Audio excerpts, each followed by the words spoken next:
boa tarde. Uma pesquisa realizada pela Fiocruz aponta que as mães negras e com baixa escolaridade são as maiores vítimas em casos de violência obstétrica. O estudo conta com informações de 24 mil mulheres entre os anos de 2020 a 2023 em 465 maternidades do Brasil. Embora esse perfil seja o mais atingido pela violência obstétrica, ela se faz presente de maneira geral, assolando mulheres que dependem da rede pública e privada de saúde. Para saber como identificar esse tipo de situação, como denunciar, é que o Papo com Ela conversa hoje com a enfermeira obstétrica Laura Padilha. Laura, muito obrigada por aceitar o nosso convite para que a gente pudesse falar um pouco mais aqui no Papo sobre violência obstétrica. Eu queria que a gente começasse essa conversa explicando o que se configura violência nesse momento, seja do pré-natal, seja também do nascimento dessa criança. Isso. Então, Michele, muito obrigada por essa oportunidade de estar aqui falando de um assunto tão importante para as mulheres, para as gestantes, famílias. A violência obstétrica ela configura como qualquer violação de direitos, né, ou da liberdade e também dos desejos da mulher durante a gestação, parto e pós-parto. Geralmente nós achamos que violência necessariamente é aquele ato, né, corporal ali de gritar com uma pessoa, ou de pegar no braço dela, ou de fazer alguma violência física de fato, né? Mas não é somente isso.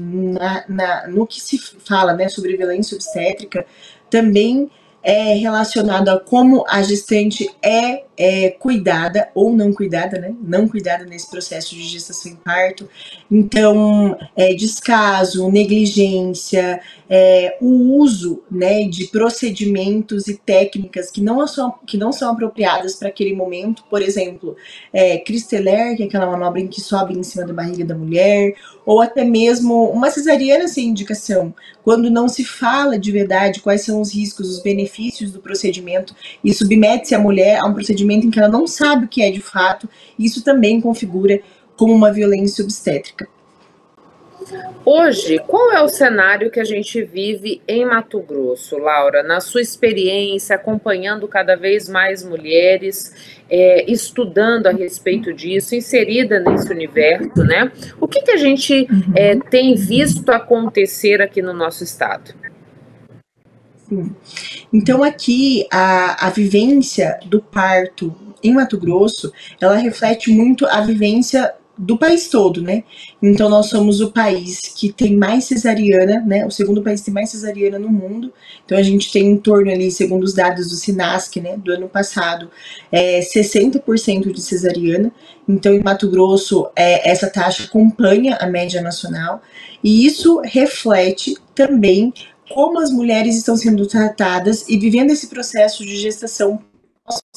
Os estudos, eles são um pouco, a gente não tem tanta certeza. Por quê? Porque poucas mulheres denunciam, né, e pouca gente sabe o que é de fato isso. Mas a gente tem um estudo qualitativo, né, que foi um estudo feito em 2014, o maior estudo qualitativo sobre parto no Brasil, que chama Nascer no Brasil, e nele fala que 1 a cada 4 mulheres em trabalho de parto sofre violência obstétrica, então 25%. Eu creio, né, que isso tende a se repetir, assim como o cenário da cesariana aqui no nosso estado, né, e tudo isso eu vejo assim, Michele, que a base de tudo isso é a falta de conhecimento e informação que essas mulheres têm acerca do parto e nascimento. Nós temos num cenário, né, de nascimento cultural, né, um médico como detentor do poder da informação. Então, o que acontece? A gestante pega ali o seu positivo, vai fazer o seu exame de pré-natal, as suas consultas de pré-natal, e tudo que o médico fala para ela, ela simplesmente acata, sem se perguntar se aquilo é bom para ela, se aquilo é bom para a família dela, né? Então, assim, nós vemos mulheres muito passivas nesse processo. Então, dentro de uma perspectiva de humanização do parto, né, desse movimento grande, nós queremos resgatar isso. Mulheres que conhecem, né, reconhecem que o parto é um evento importante para elas, vão atrás de informação e de conhecimento, para que cada uma possa decidir, não, isso é o melhor para mim. Então não tem muito sobre via de parto, mas sim sobre o que a mulher quer, estuda e realmente sabe, né, se isso é bom ou é ruim para ela e define isso. Isso está muito atrelado com a violência, né? Como que alguém pode falar que foi violentada ou não se ela nem sabe o que ela quer? Então, muitas violências são simplesmente negligenciadas. Muitas mulheres, isso já vi na minha prática, recebem uma violência obstétrica, por exemplo, um procedimento em que não é, em que elas que violam totalmente o corpo delas, por exemplo, a episiotomia, né, que tem pouca indicação, ou quase nenhuma indicação, o famoso PIC. E aí ela sofre tudo aquilo no final do parto, ela diz para o médico, muito obrigado, doutor, o senhor salvou a minha vida. Sendo que, na verdade, ela sofreu um monte de violência e nem sabe? Então, assim, esse é um cenário muito triste, e eu acredito que a base de tudo isso, tanto no nosso estado, quanto né, de forma bem ampla, Brasil e fora Brasil, as gestantes perceberem essa importância de conhecerem o seu corpo e de estudarem sobre o nascimento dos seus filhos, sabe? É nessa perspectiva, porque assim, eu tô tirando pelo meu exemplo, né? A gente caminhou juntas quando eu estive gestante. A minha escolha foi por um parto domiciliar, porque eu tinha muito medo de passar por uma violência obstétrica, porque até assim, a quem eu vou recorrer depois que essa violência já aconteceu? De que forma eu vou interromper essa violência no momento em que ela está acontecendo? Então eu optei por ter o meu filho em casa com o suporte da Liorá. Esse é um movimento que é crescente. Isso, as mulheres, quando conseguem entender o que é essa violência e de que forma ela acontece, elas fazem esse movimento de tentar, por exemplo, ter os seus filhos em casa? Sim, sim. À medida em que nós vamos estudando sobre esse processo do nascimento, então, por exemplo, uma coisa básica, né? É entender o processo do parto. Então, entender que todo mundo tem dilatação, como funcionam as contrações, a gente vai se enchendo, sabe? Enchendo de esperança, meu Deus, meu corpo funciona, eu fui feita para isso. E aí nós vamos buscando alternativas. Então, a mulher que tendencialmente vai estudando sobre isso, ela vai querer ter um parto normal, porque é mais saudável, recuperação melhor, ela consegue viver aquilo plenamente, né? E aí acontecem as barreiras do sistema, como eu acabei de dizer, o sistema ele é pró-cesariana. Você paga um plano de saúde, no momento em que você vai fazer suas consultas, o médico já vai marcar a sua cesárea. Então a mulher ela vai começar os primeiros embates dela ali com o próprio sistema. Então eu sempre falo para as gestantes que eu acompanho o seguinte: saiba bem o que você quer. Quando você sabe bem o que você quer, você vai trilhando um caminho que nem quando a gente faz quando vai casar. Quem fez festa de casamento aqui sabe o que eu tô falando. Nós vamos fazer festa de casamento, a gente tem a ideia do casamento na cabeça e nós vamos procurando fornecedores que entregam aquilo que a gente imagina. Com parto é a mesma coisa. Então nós vamos começando indo nos médicos, fazendo o pré-natal e vendo o que esse médico entrega. Ele faz mais cesárea ou acompanha mais parto normal? E aí a gente até fala para gestantes, começa a perguntar para ele, que é uma gestante que já sabe, com quantas semanas você acompanha, até quantas semanas você me acompanha, quantas horas de trabalho de parto eu posso ficar, quantas horas de bolsa rota, você faz o PIC, né? E aí a gestante ela vai começar a perguntar para ver se aquele prestador de cuidado, não necessariamente o médico, né, mas uma enfermeira obstetra, uma doula, qualquer profissional de assistência, se aquilo combina com o que ela almeja para o parto dela, né? E aí sim, uma pequena parcela dessas mulheres vão escolher um local de parto que foge um pouco do sistema que é o parto domiciliar planejado, né? Mas eu gosto sempre de frisar que não é uma coisa assim, por exemplo, o parto no hospital é igual cesárea, é igual violência obstétrica, ou o parto domiciliar é igual um parto tranquilo sem nenhuma emergência. Não é essa relação, né? Mas à medida, assim, que as mulheres vão progredindo nos estudos, elas vão percebendo que, de fato, elas querem. E aí elas vão acabar tomando decisões de acordo com essa vontade, sabe?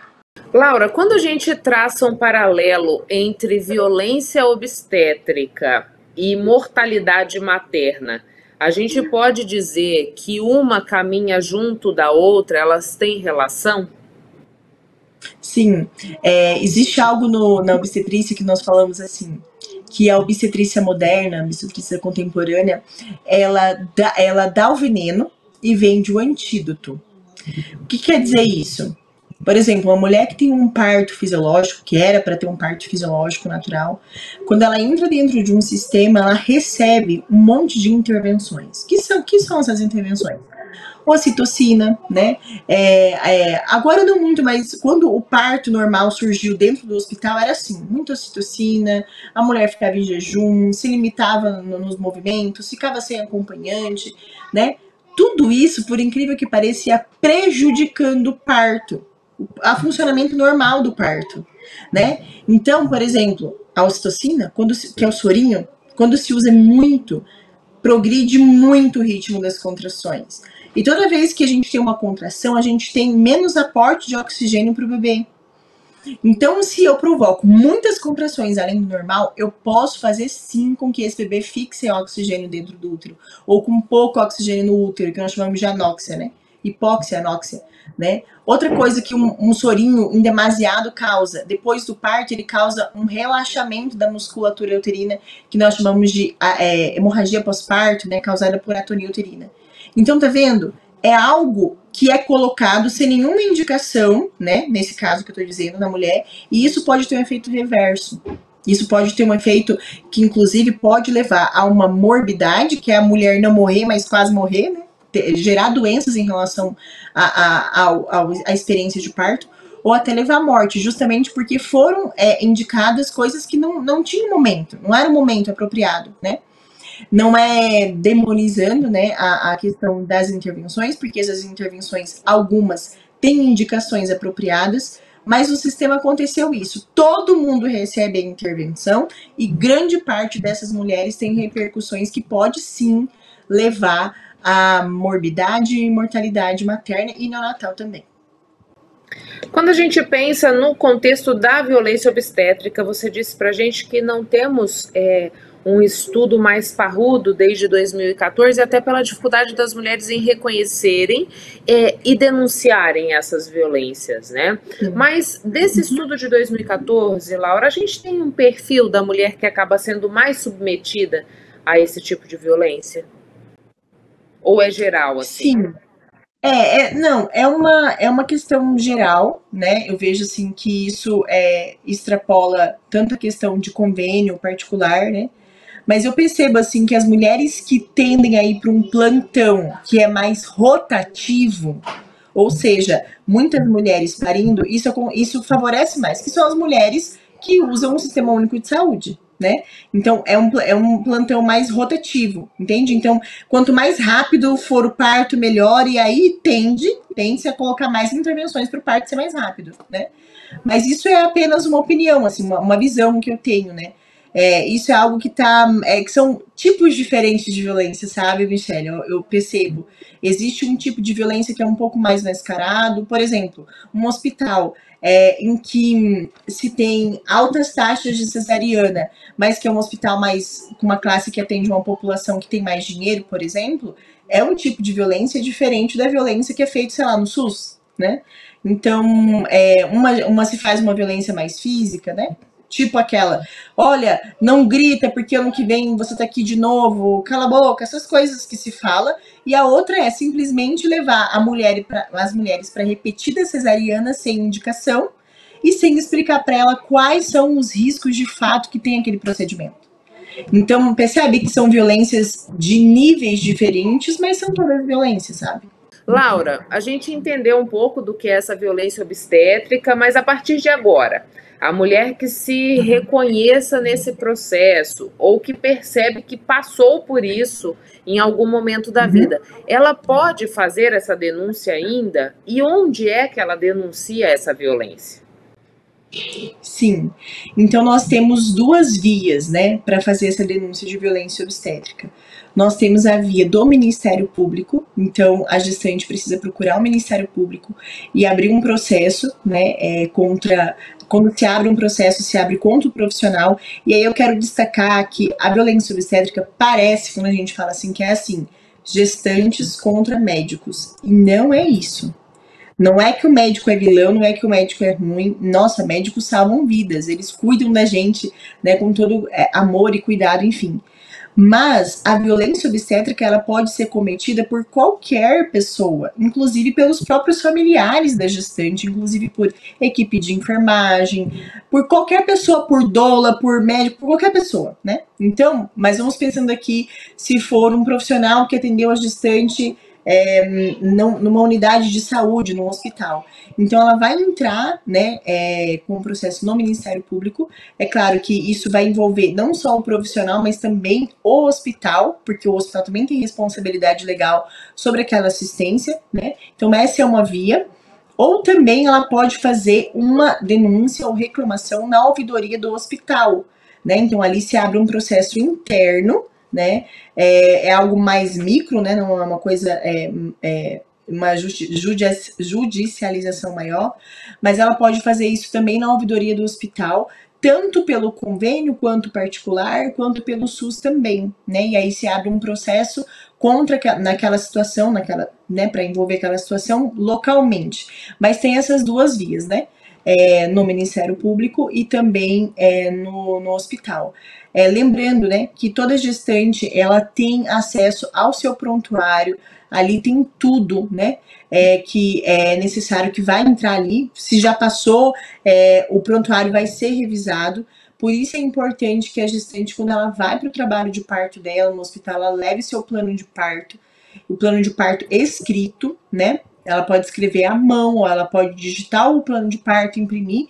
E quando ela entra em trabalho de parto, ela entra na unidade, passa ali pelo postinho de enfermagem, indo ali para sua sala de parto, ela dá esse prontuário para a enfermeira do plantão e fala: olha, aqui estão os meus desejos sobre o plano de parto. Para que a gestante faça um plano de parto, ela precisa se conhecer. Não dá para pegar da internet, copiar e colar, fazer um monte de checklist sem saber o que está falando, né?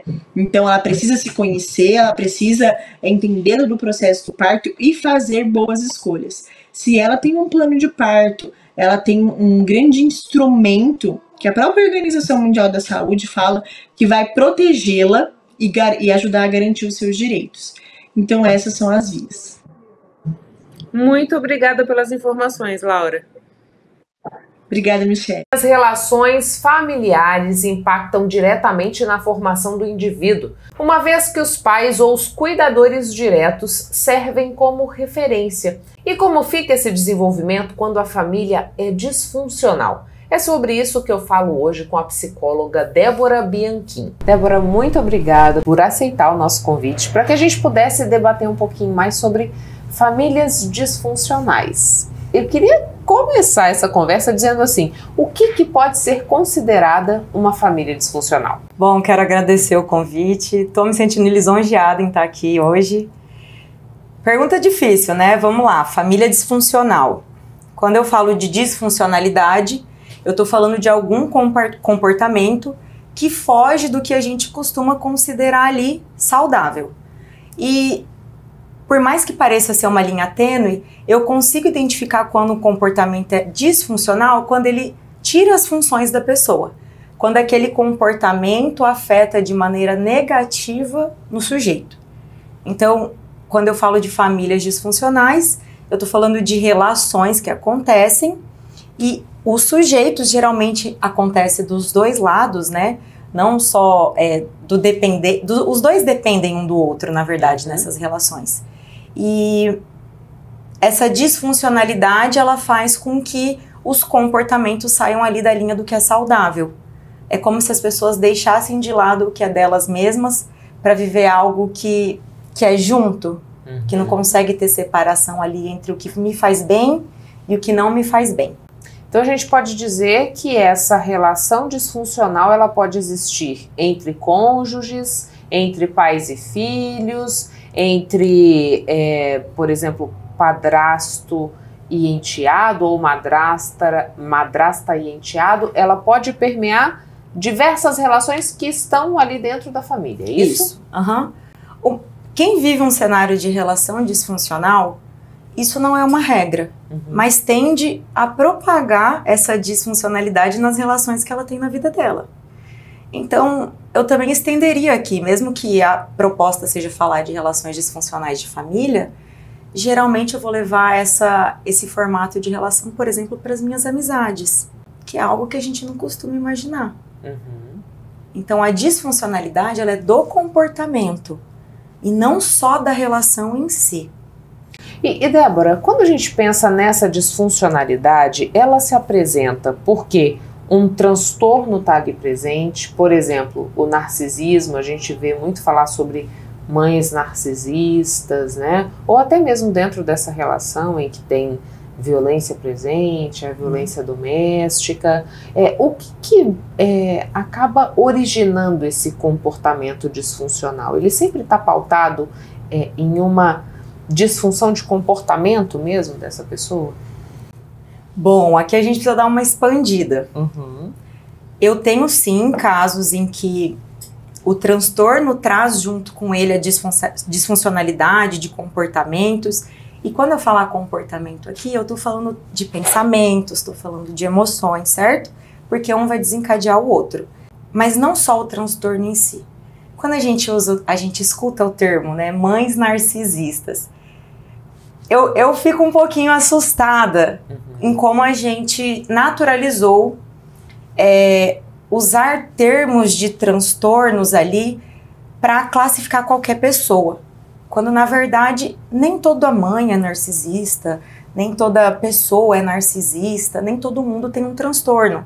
A gente precisa, sim, considerar essa possibilidade, mas eu gosto de falar que, para além do transtorno, a gente precisa olhar realmente para os comportamentos que estão acontecendo ali. Eu posso, sim, ter uma mãe que tem um foco exclusivo nela, que se preocupa só com as emoções nela, né? Popularmente a gente escuta que essa é uma mãe com perfil narcisista. É isso que você pensou quando falou em uma mãe narcisista? Porque assim, de tudo que a gente escuta a respeito de mães narcisistas, eles colocam da seguinte forma: essa mãe, ela vai de alguma maneira ter uma relação adoecida com esses filhos, porque é a partir dessa relação adoecida que ela se alimenta. Assim, digamos, né? Sim. Não estou dizendo que toda mãe que se comporte de uma maneira que foge àquilo que a gente espera seja uma mãe narcisista. Mas a gente deve levar em consideração que essas mães também existem, ou não? Sim, né? Com certeza. Quando eu falei sobre a questão de não naturalizar, colocar rótulo de transtorno, não é na ideia de afastar. Sim. A gente consegue abranger bastante. Eu posso falar aqui de mães e pais, certo? Que são muito controladores. Ou mães e pais que são muito liberais. E, totalmente inverso dos controladores. Eu posso falar de mães ou pais que também vêm de relações de dependência emocional com os seus genitores. E isso perpassa. Quando eu comecei falando, eu falei que quando a gente vive um formato de relação de codependência emocional, eu costumo levar isso para outros formatos de relação, para além daquela ali que eu estou vivendo. Então, o pai e a mãe também pode trazer isso de uma vivência anterior. E aí, onde a gente começa a ver esses indícios ali de que tem uma disfuncionalidade? É na infância. E na infância, a gente começa a ter contato com o mundo, né? Os nossos familiares são o nosso contato ali direto. E essas relações, esse meio que a gente vive, essa cultura que a gente vive, ela vai fazendo com que a gente construa o que se chama de crenças centrais, crenças nucleares. É aqui que vai estar a disfuncionalidade que vai perdurar no curso da nossa vida, até a gente conseguir olhar para isso e falar assim, peraí, tem alguma coisa aqui que está acontecendo diferente do que costuma ser normal, né? A dificuldade nesse caso, nem sempre a pessoa tem consciência que ela está vivendo uma relação familiar disfuncional. Não é algo tão claro. Por quê? Porque eu vivo esse formato de amor, de relação, desde que eu sou criança.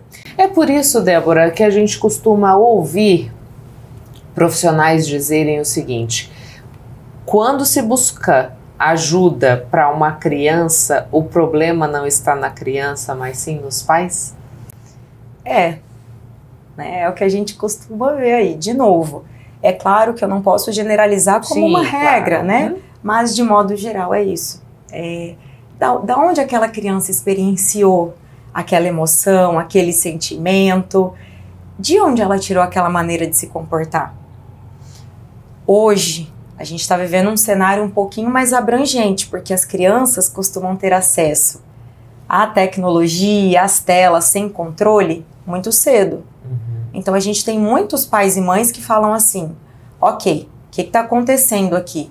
Eu não ensino isso para o meu filho. Isso aqui não é de dentro da minha casa. Mas tem que ter uma origem. Ele está tendo contato com algum contexto que faça ele reproduzir aquilo ali na vida dele. Aí o que eu preciso pensar? Isso aqui é externo ou isso aqui de fato é interno? Mas, como eu falei, as pessoas que vivem uma relação disfuncional nem sempre percebem que estão vivendo uma relação disfuncional. Então, pode ser que o pai e a mãe, eles reproduzam esses comportamentos, mas eles não se veem reproduzindo esses comportamentos. E aí eles veem isso no filho deles. E aí chega aquela, né? A criança vem para o consultório, e aí quando você começa a atender essa criança, você costuma perceber ali que você precisa fazer um direcionamento mais assertivo e um encaminhamento também dessa mãe e desse pai. Agora, qual que é o prejuízo desse crescimento em uma família disfuncional? Porque você disse pra gente, né? O que está disfuncional aqui, ele vai permear outros tipos de relações e a perspectiva é que essa criança, criada sob esses moldes, reproduza esse formato.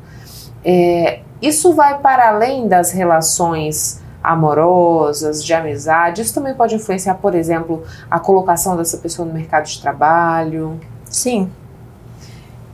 Quando eu falo de uma relação disfuncional, eu tenho vários fatores que podem me gerar ali um sinal de alerta para eu poder prestar atenção. Então, essa criança, ela geralmente não vai conseguir ter autonomia de si própria. Autonomia das escolhas, das decisões, das emoções.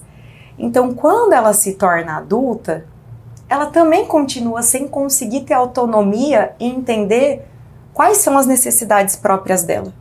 Porque quando eu falo de autonomia, é o saber o que me faz bem, o que faz sentido para mim, o que é meu. Quando eu vivo uma relação disfuncional, geralmente eu me anulo. Porque eu vou viver para quem? Para agradar o outro.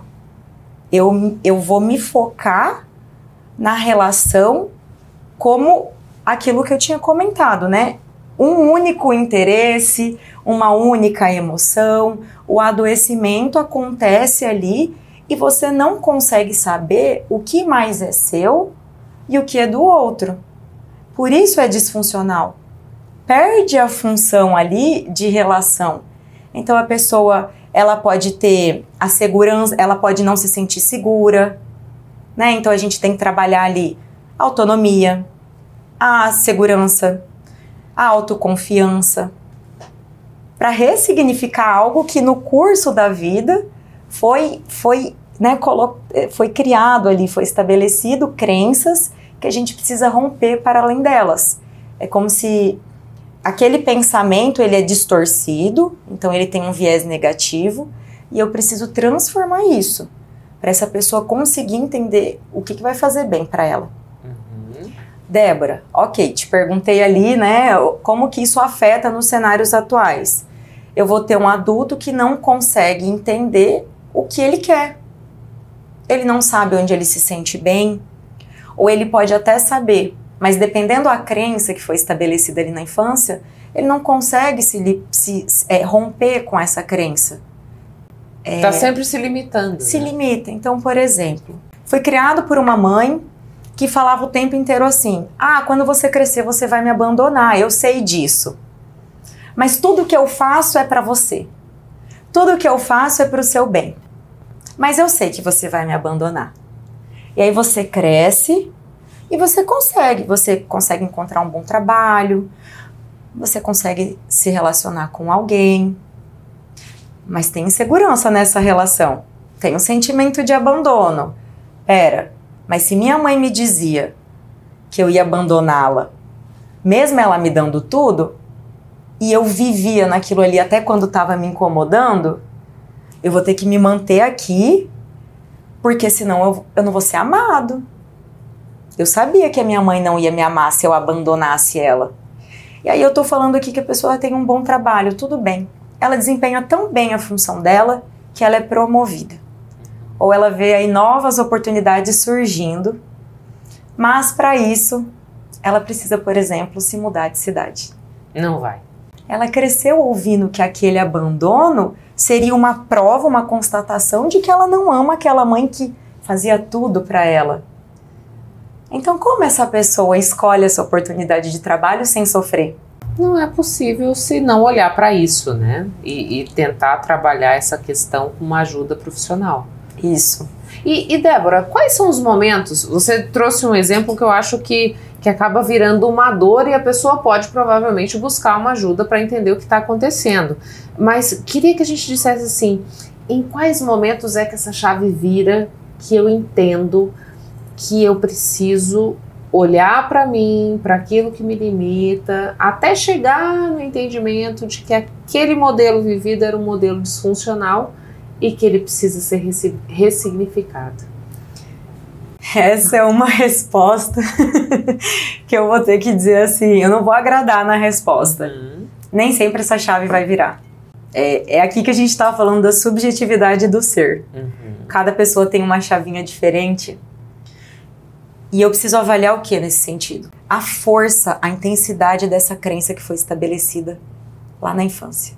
Porque eu posso ter vários cenários aqui, né? Eu posso ter uma mãe, por exemplo, que é solo, uma mãe que perdeu o marido, que era o pai, e aí uma crença que era desse tamaninho, né? Ela fica mais enrijecida e o filho acaba tomando para si a responsabilidade de cumprir com um papel que na teoria e na prática também não lhe cabe, porque é um filho, né? E eu não digo que a gente não precisa pensar que a gente precisa zelar pelos nossos pais e mães, mas saber que existe uma maneira saudável disso ser feito. Então eu preciso considerar aqui que cada um tem seu tempo, seu momento, e o que a gente percebe. Algumas pessoas realmente elas não estão preparadas e elas vão até o final ali da vida delas sem conseguir visualizar isso, né? No fundo, existe um momento de desconforto que talvez a gente até identifique que é um desconforto que a gente precisa virar uma chave. Mas qual é o preço? Quanto vai me custar viver esse desconforto? A mudança, ela me cobra a vivência de um desconforto. E romper com isso não vai ser agradável.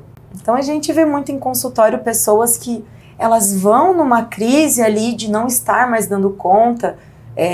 Existem alguns pacientes que chegam num estágio de desesperança, né?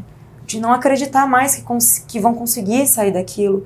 E por meses a pessoa continua vivendo aquilo e não consegue administrar, não consegue romper, porque realmente é uma mudança que requer ali essa barreira de, ok, eu vou viver esse incômodo aqui. Eu não estou conseguindo ver diferença na minha vida, eu não estou conseguindo progredir na minha vida, na minha carreira, nos meus relacionamentos. Por que eu estou terminando o meu 5º casamento? Por que eu não paro em nenhum trabalho? Ou ainda, por que eu responsabilizo tanto uma mãe e um pai, quando na verdade as escolhas são minhas? Então, são muitos vieses que a gente precisa trabalhar nesse sentido. E é possível, é totalmente possível. Mas é aquilo. Às vezes as pessoas não necessariamente buscam uma ajuda porque elas estão preparadas para romper com essas crenças, para ressignificar, no caso. Mas é porque o incômodo está muito grande mesmo. É na dor que se procura esse auxílio. Costuma ser. Costuma ser. Porque eu tô falando de algo disfuncional. Quando eu visualizo que o que eu vivi até então, porque é como... E aí o que eu quero trazer aqui? Quanto mais idade eu tenho, mais eu preciso olhar para trás e pensar assim, por quanto tempo eu vivi, me mantive, acreditando que isso aqui era a forma mais adequada e saudável de amar. Porque você vai mexer em toda uma estrutura, né?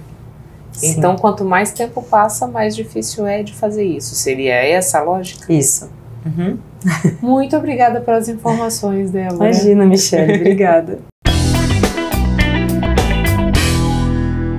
Transformar momentos íntimos e emocionantes em obras de arte que eternizam o dia do casamento dos clientes é a missão da artista Amanda Homem. Com um estilo único, ela oferece aos casais a oportunidade de reviver momentos preciosos através de quadros que se tornam peças de memória e celebração, fazendo da sua arte também uma fonte de renda.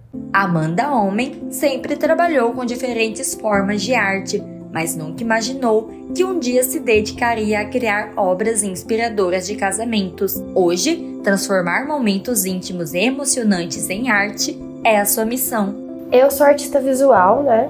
Eu atuo em diversas áreas, então a minha formação é em pintura e eu venho trabalhando em frentes diferentes desde 2016. E no meio disso a pintura surgiu como uma forma de ensinar outras pessoas também, né? E aí desde o ano passado eu ministro aulas de pintura e uma das minhas alunas estava organizando o casamento dela e veio falar comigo: você não faria esse trabalho de pintura em casamento? Eu nunca tinha pensado nisso, já tinha visto no Instagram, mas eu nunca tinha pensado nisso como um serviço, né? E aí fui fazer essa minha primeira pintura no casamento dela, gostei muito.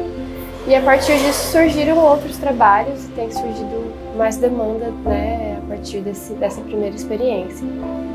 Mas foi bem espontâneo, assim, eu nunca tinha me imaginado pintando em casamentos. Além de celebrar essas histórias de amor, sua arte também permite que os casais revivem seus momentos mais especiais. No meu último casamento, o cliente queria que incluísse na cena os filhos deles, né? Entregando as alianças, no momento das alianças. Então ele me pediu desde o início isso. E aí no dia do evento eu escolho um local que eu consiga enxergar o altar da cerimônia.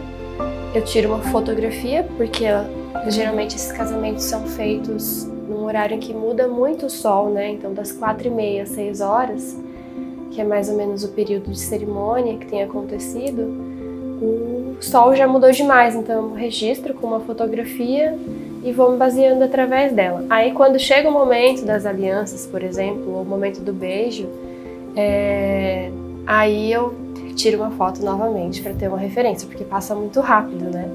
Todo mundo tá passando ali no altar rapidão, então eu preciso registrar também ligeira para conseguir reproduzir depois. Tudo começou quando uma de suas alunas, após ver algo semelhante na internet, pediu que Amanda experimentasse criar uma peça exclusiva para o seu casamento. Mesmo sem experiência nesse tipo de arte, Amanda aceitou o desafio, que se revelou uma oportunidade única para expandir sua atuação e explorar novos caminhos. Conheci a Amanda já faz mais de anos, 1 ano e meio, que ela me dá aula de pintura.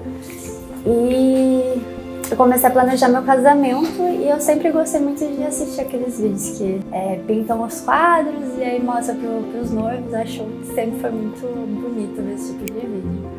E aí eu tive essa ideia de fazer, acho que pouco tempo antes do meu casamento, acho que 1 mês, 2 meses, aí eu conversei com ela, falei: olha, não tem ninguém aqui em Cuiabá que faça, e eu acho que seria muito legal ter isso no meu casamento e também bom para você poder expandir mais o seu trabalho, o seu negócio. Então, e aí ela pintou durante a cerimônia, que a gente fez a cerimônia ao ar livre, e foi muito bonito, assim, as pessoas chegavam lá, ficavam super curiosas para ver o que ela estava fazendo. Então acho que foi também um modo bem interativo do casamento, teve essa pegada de interação com os convidados. Quando eu tava assim, quando eu dei aquela respirada, aí a Amanda veio: tá pronto seu quadro. Aí eu cheguei e aí foi um choque muito gostoso, muito legal de ver a gente, esse momento assim, que é único, que eu acho que a gente vai lembrar pro resto das nossas vidas, e ter isso refletido numa tela de pintura. Em busca de devolver a Cuiabá o título de Cidade Verde, a parceria entre Governo do Estado e Tribunal de Justiça de Mato Grosso realiza o plantio de árvores nativas. Além de mudar a cara da cidade, as árvores também desempenham um papel fundamental no processo de alívio térmico. Com o objetivo de promover a educação ambiental e a recuperação de áreas degradadas, o Programa Verde Novo do Poder Judiciário de Mato Grosso realizou o plantio de 400 mudas. O Verde Novo é um programa do Poder Judiciário do Estado de Mato Grosso que tem por finalidade a arborização urbana. É importante a gente deliberar um pouquinho sobre isso porque o que ocorre? Geralmente essas ações são próprias do Poder Municipal, do Poder Executivo. Mas o Judiciário, nesse momento, está implementando aquilo que diz respeito à política ESG, né? A parte social, a parte ambiental. Desde sua criação, em 2017, o projeto já distribuiu mais de 200 mil mudas à população. Hoje nós estamos fazendo aqui um plantio de 400 mudas nas 4 alças de acesso do viaduto da rodoviária. É a segunda vez que a gente retorna aqui nesse local. As mudas maiores que estão aqui, elas já foram plantadas em fevereiro de 2020. Então aqui a gente tem 2 oportunidades. A primeira de ver o que a gente já fez e a segunda de adensar um pouco mais essa arborização. O projeto vai além de contribuir com a arborização, mas também busca trazer o frescor proporcionado pelas áreas verdes, essencial para uma cidade de clima quente como Cuiabá. Cuiabá é quente, é seco e a única tecnologia que a gente conhece capaz de mudar esse cenário se chama árvore. Então se tem algo que a gente precisa ter em Cuiabá, nas rotatórias, nas alças de acesso, nos canteiros centrais, nas nossas calçadas principalmente, são árvores. Nós ainda temos os quintais cuiabanos arborizados. Quando a gente olha Cuiabá por cima, a gente ainda vê um verde expressivo, mas ninguém sai de casa para ir na padaria a pé porque está quente. E não faz isso porque a gente não tem árvores nas calçadas. Então o que a gente precisa hoje é dessa cobertura arbórea. Hoje, se você vai esperar um ônibus num ponto de ônibus que não tem uma cobertura, as pessoas estão escondidas atrás da sombra do poste. Fazem fila atrás da sombra do poste. Então a gente está falando de qualidade de vida. E uma árvore que tem uma cobertura arbórea rala, ela pode segurar ainda assim 70% da radiação solar. Uma árvore com copas densas, mais de 90%. Então a gente está falando do melhor protetor solar que a gente pode ter. Então quando a gente fala, eu quero uma cidade mais fresca, quem traz frescor para a cidade são as árvores. Eu preciso de um ar que seja mais úmido, quem traz umidade para o ar são as árvores. Eu preciso de menos sol, menos insolação, eu quero andar num corredor que eu me sinta protegido dos raios ultravioletas, são as árvores. Não tem tecnologia melhor no mundo hoje, mais atual do que a arborização. E é o que a gente precisa hoje, é isso que a gente tenta entregar para a cidade, é isso que a gente tenta mostrar para as pessoas que é necessário e é o legado que a gente pretende deixar, uma cidade mais verde e mais confortável.